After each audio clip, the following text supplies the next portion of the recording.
Support for Iowa Catholic Radio and Making It Personal is provided by Sarah Vocations Ministry. Learn more at joinserra.org. Making It Personal with Bishop William Joensen on Iowa Catholic Radio and iowacatholicradio.com. Welcome to Making It Personal with Bishop Joensen. I'm Jean Till, and on today's show, we're visiting with Dr. John McCarthy, Dean of the School of Philosophy at Catholic University of America, and we're going to talk about Catholic mission to pursue truth. Yes, we look forward to Dr. McCarthy in this season of commencements and graduations, both at the college and high school levels. I thought maybe just a little academically flavored show might be very fitting for the season. We're coming off Mother's Day and many beautiful things happening. Students I know are counting the days in our parochial schools and others as well. So exciting times. Oils of confirmation will continue to flow. Will be this morning at Our Lady of the Americas Church here in Des Moines. Also blessing a statue of St. Michael. So kind of nice to invoke his protection for that community. Then we'll be at St. John and Paul in the afternoon for confirmation. And on Sunday, a double header at St. Luke and Ankeny. So the large cohorts they have there. But I think the model that they've adopted, and it's I think one that's been, there's wisdom to it, to having the small groups, when you have a class of over 100, but can you bring them into smaller groups of 6 to 8, where I think the trust level and the formation that is part of it. Also, something, we'll be talking more about faithful citizenship. We know already the election season is heating up with all the positive and negative winds that blow with that. But something that I thought was very inspiring. In fact, I'm going to throw that in right now, Jean. Okay. This was a setup here, but last week there was a webinar sponsored by the United States Conference of Catholic Bishops, Civilize It, Unifying a Divided Church. And so we had Bishops Daniel Flores of El Paso, Bishop Robert Barron, familiar to many of us from Winona, Rochester, and Cardinal McElroy from San Diego. And so maybe not three amigos that you would associate together, maybe as where they're kind of aligned, at least by external forces, but lots of astute insights and analysis about the polarizing effect of the internet, the lack of respect for dignity, and our inability to listen, which is, precondition for true dialogue, and taking into account the truth that might be embedded in someone else's story, even if we disagree with them. I thought Bishop Barron nicely pointed out that, St. Thomas Aquinas adopted the not to set up a straw man in somebody else, a kind of caricature to knock it down, but a steel man, that we try to find the strongest argument for somebody that maybe we don't immediately agree with in that way. And ultimately, we're all looking for the love of truth, which we're obviously be talking with Professor McCarthy here in a moment, the truth that's beautiful. Rather seek the beautiful truth rather than the harsh truth in the glaring light of day. And so as I was listening to our three bishops, it struck me that they were modeling the very unity that we can have. That even if we aren't perfectly aligned on all things, do we love unity as Jesus loves his Father? He speaks of the unity and prays that there might be oneness among us, and that can only really happen with the Holy Spirit in our midst. And so it's the courage to truly engage and not to simply, hunker down into our own fortresses, maybe insulated electronically and otherwise with those with whom we feel a natural kinship in that way. And so, that we're not looking to discount people, but looking for ways in which we can go this way together. And I thought it was an edifying moment for me in all that we're here, that even in the face of opposition, do we have courage that flows from the passion for Christ, our desire to live together? Because, if these are people God has placed in our lives, how in heaven will we not just merely coexist as that kind of reductive bumper sticker, which is not something that really kind of pleases me, but truly commune. So you mean that in heaven we're not going to have the Democrats on one side and the Republicans on another? That's kind of boiling it down there, Gene. But in my Father's house there may be many dwelling places, but we actually have to kind of flow through the household. We can't just lock the door, right, and or stay on separate floors. So So I think again I'm grateful for the example and witness of the three bishops, Flores, Barron, and Cardinal McElroy. Hey, we're going to take a quick break. And when we return, we'll be visiting with Dr. John McCarthy, the Dean of the School of Philosophy at Catholic University of America. You're listening to Making It Personal with Bishop Joensen on Iowa Catholic Radio and the Spirit Catholic Radio Network. Support for programming provided by Modus Maryland, offering a wide selection of clothing for a baptism, first communion, quinceañera, wedding, or any special occasion, as well as accessories and jewelry. 4120 Southeast 14th Street in Des Moines and online modusmaryland.com. Thank you to our business sponsor, Chick-fil-A, serving freshly prepared food with quality ingredients every day of the week, except Sunday, of course. Now with a lunchtime stand located inside the Skywalk at 700 Locust Street in downtown Des Moines. Learn more at chickfil-a.com. At Intervisions Healthcare, we see patients with unplanned pregnancies from ages 12 to 43. An unplanned pregnancy is traumatic at any age. For that reason, we specialize in educating, encouraging, and empowering vulnerable and at-risk mothers facing an unexpected pregnancy with the medical information and services necessary for them to make an informed decision. For more information on the free medical services at Intervisions Healthcare or to support our mission or become a volunteer, visit ivhcare.org.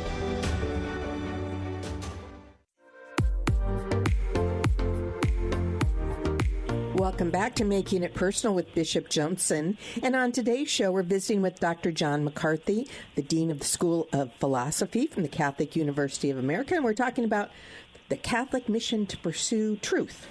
Dean McCarthy, thank you for taking time. I don't know if the dust has settled on the heels of commencement at Catholic U, but I'm sure there's plenty still on your plate as Dean, though, as you're winding down a very, successful 13-year tenure as Dean of the School of Philosophy. But your association with Catholic University goes back much further than that. So how has Catholic U been really kind of a nucleus of your life for you and your family? It has. It's been a great blessing, a tremendous blessing.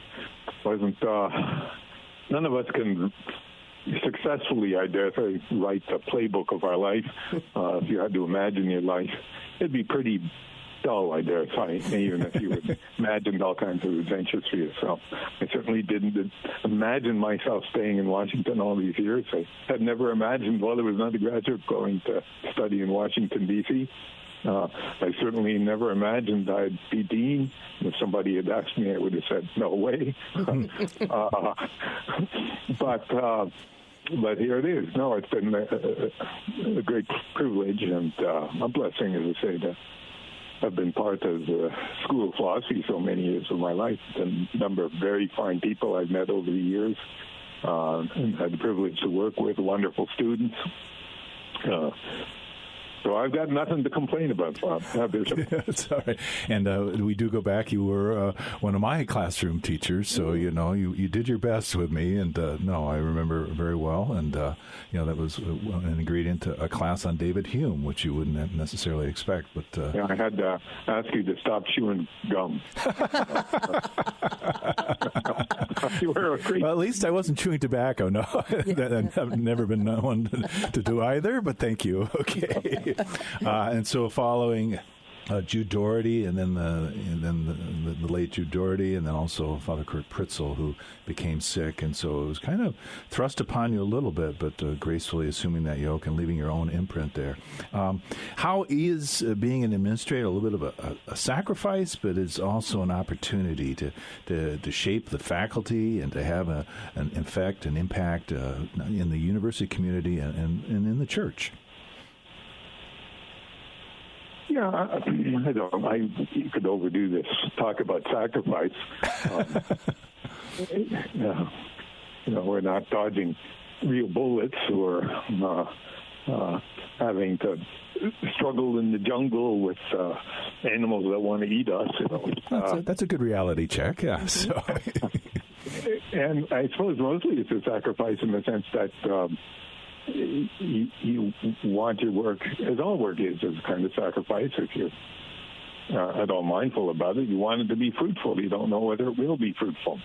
So you hope it will be fruitful, that it will be contribute to your good, your happiness, but the good of those with whom your life intersects, with whom you share your life. So the sacrifice in the sense, I don't want to sound too pious about it, but the sacrifice in the sense of offering it up to God, that God makes some good use of it. Now in administrative positions, there are often things you have to do you don't terribly want to do. It's a long apparently pointless meetings that you have to go to. Yeah, discounting your time in purgatory, yes. Okay. Yes. So maybe that's the only good one could hope for out of some of these meetings, for sure. Zoom was especially bad, of course, during COVID. I think we can all relate to also, that. I mean, sometimes you have to deal with things you'd rather not deal with. People, academics who go into administration, there's either something wrong with them, that is that they're eager to do it, and you generally don't want those people in the job. Though there are very gifted administrators, don't get me wrong. And then there are those same may be said for bishops, I would think, so okay. Well, yeah, sure. I mean, if you're asked to do it, that's another thing, and if there's a need, you do it. But look, I've had the great privilege of been doing mostly what I wanted to do for the last, 50-odd years of my life, reading and thinking about things. And as a teacher, that's what you do. You read with others. You think about things with others. You try to put your thoughts on paper if you're successful, and to share with others. To grow an understanding of the world and of yourself and of others.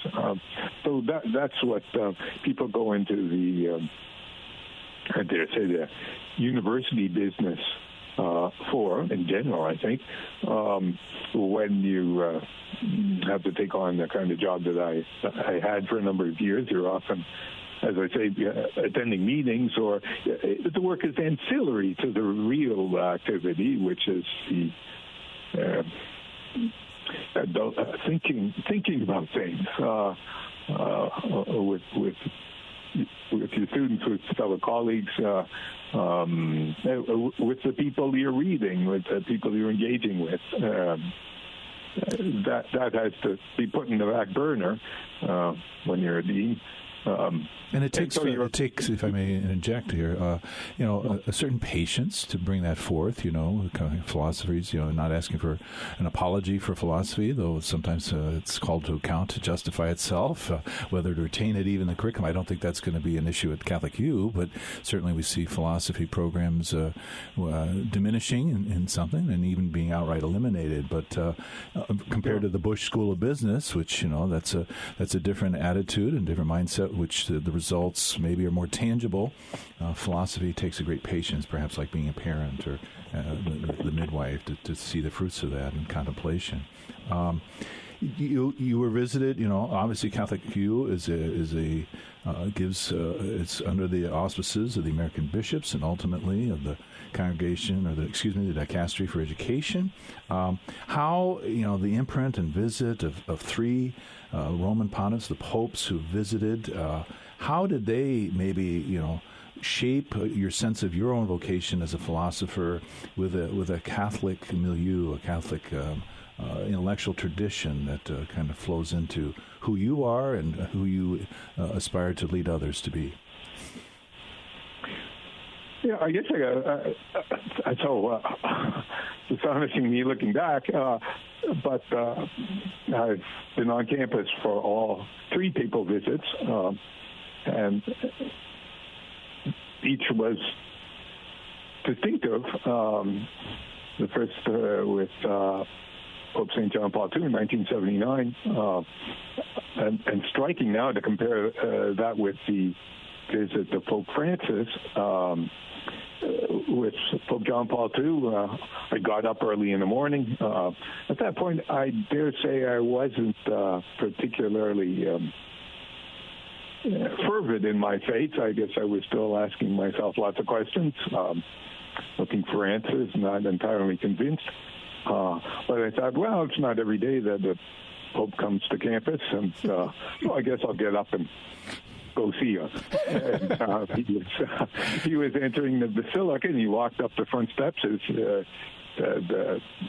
car, whatever it was, I can't remember, drove up, and he walked up the front steps. And we students, we were lining up on the other side of the handrails, going up the steps. So I was maybe 10, 15 feet from him at most. There was no security. There were no evident security guards. Everyone was cheering, and I was caught up in that moment too. He was in the beginning of his pontificate, and a striking man with a magnificent baritone voice, and so just that moment, I'll never forget it. Pope Benedict, a very different man. It was touching to see him there. It was at a distance. You had to go through security even to get on campus. They had machines you had to pass through, gates you had to pass through, and have your bags checked and all of that. And to see a man who is not in the vigor of his manhood, a very much quieter man with a thin voice, but known already to all of us by his magnificent writing. So to see him and to see this, anybody else at that age would be a grandfather and enjoying his retirement. And here's this man traveling around the world, and there's a sweetness to seeing him. And now at much greater distance. I was not in the room when he spoke to the Catholic educators, American Catholic educators who had been invited to hear his address on campus. Then with Pope Francis, the security there was unbelievable. You had to, I think it took a couple of hours to get through long lineups with Secret Service and anyway. And that alone is kind of a gauge of where we are in the culture, that we've had to ramp up security to that extent, Yeah. Because of, a papal assassination attempt and obviously, But no, recently, the young and old were there, and beautiful sunny days in every instance, and people very much wanted to be there, and so they were striking moments and striking reminders that this enterprise of ours at the Catholic University of America is part of even something much, much bigger, the universal church, which stretches back and forward in time. So, and we're all part of that thing. Yeah. So again, the liberal arts, the human sciences, but also as a Research One institution. I mean, Catholic U, physics research, things through the Department of Defense grants and other things too. So it is a kind of a true university in terms of the various disciplines that are pursued in part of this. Yet here we are amid kind of swirling and sometimes unfriendly cultural forces that we have to relate to. Is that felt on campus, or is it kind of an oasis, or you're only a little more than a mile from North Capitol Avenue, from the center of American government? How much is that Washington inside the Beltway mindset something that impacts, encroaches upon the university, or informs that ideas matter? Yeah, well, none of us can escape living in the age we're born into. So the culture affects us, as we, in small ways or in large, shapes the culture we're part of. Individually and in our collective contributions. Being in Washington, you can't forget you're in Washington, of course, but on the other hand, universities are kind of a sideshow to the real business in town, and so that, which is in a way a good thing for a university. Academics sometimes can be a bit full of themselves and think that they have a greater role to play than they sometimes do. Now, some of our listeners in the Spirit Catholic Radio and Catholic Radio Network are probably nodding their heads in that, but please continue. Look, I mean, where we can have an impact is really, I think, in the classroom and teaching. And I have to say, the students we have are terrific students. And I've thought this for years. I've wondered, where do all these fine people keep coming from?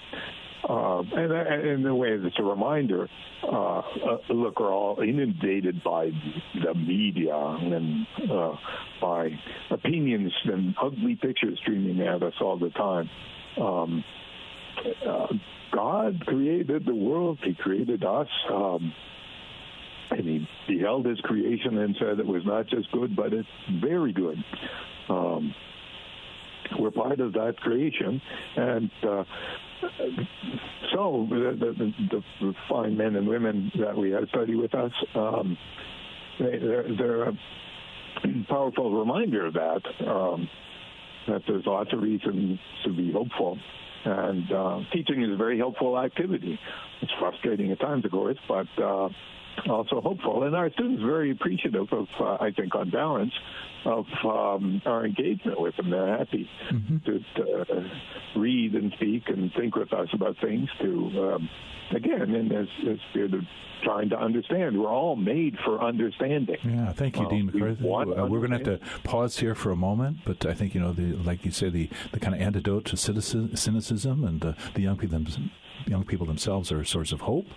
Yes, original sin is a real phenomenon, but the inherent goodness of human nature is created by God. So we'll look to come back and engage on a few other fronts, but thank you.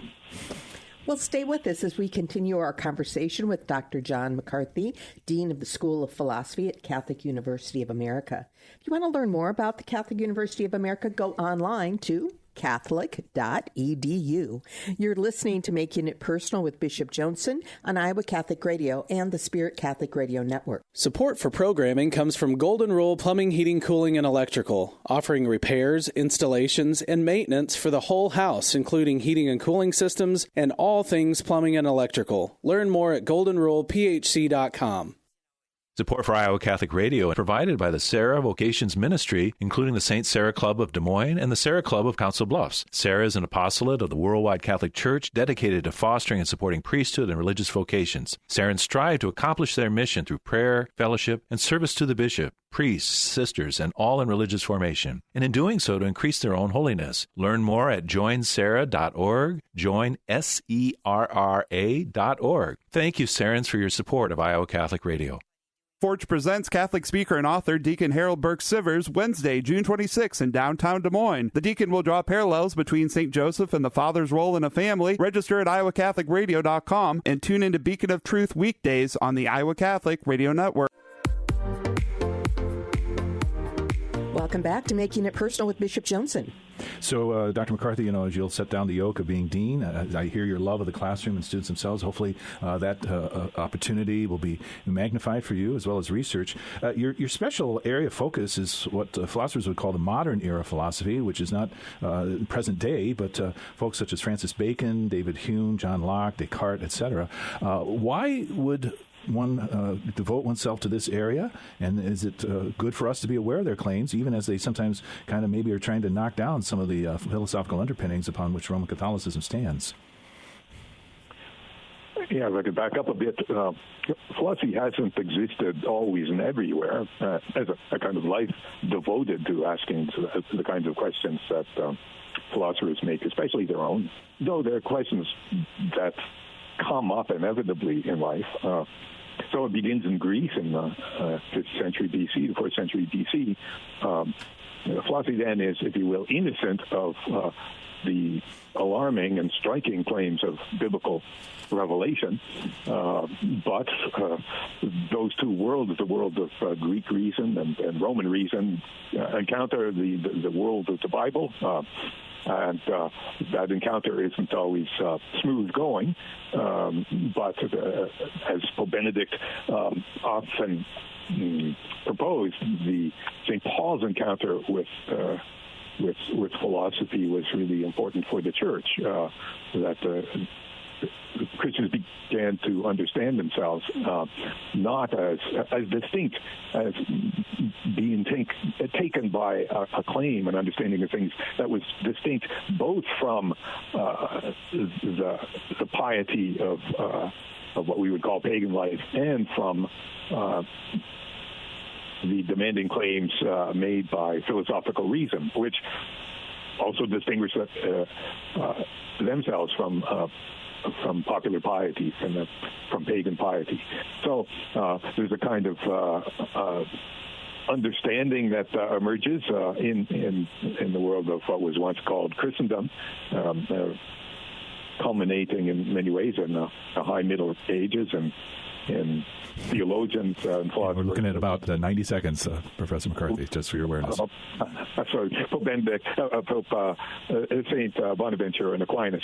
The moderns reject all of that, and that rejection is still with us. So to think about the reasons is a way to post anew the questions that every believer ought to have and be able to respond to them. Mm. And so, trends of kind of agnosticism, or not not even trusting our own reason. And I would say St. John Paul II tried to again speak of those two wings, that faith and reason can ascend to the truth in this way.